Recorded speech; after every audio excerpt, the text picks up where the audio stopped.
لعب مع جوانجيتشو إيفجراند في الصين. ايه؟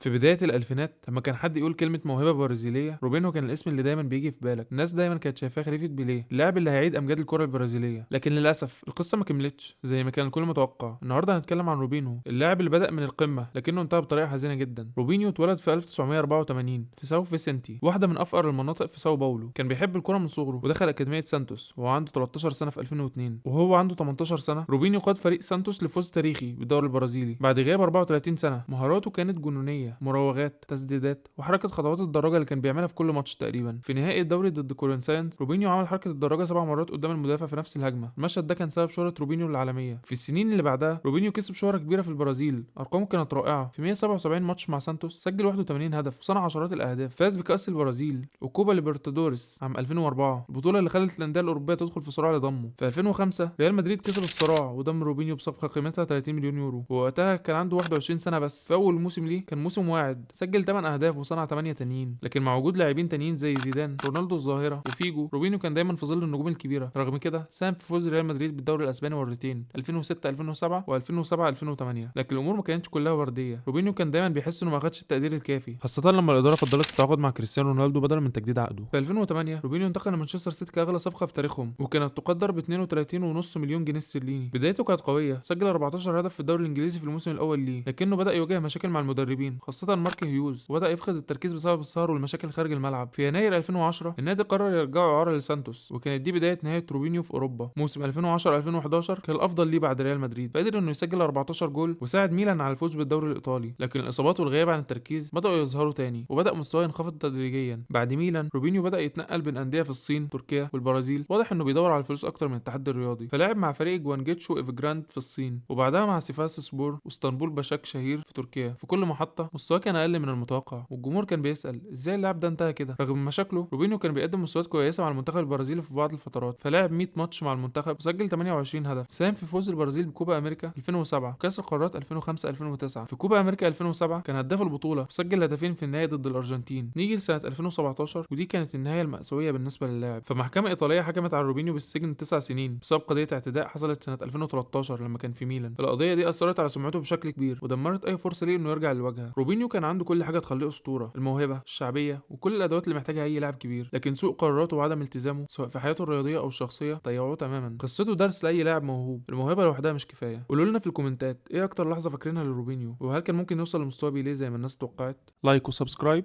استنى الفيديوهات الجايه.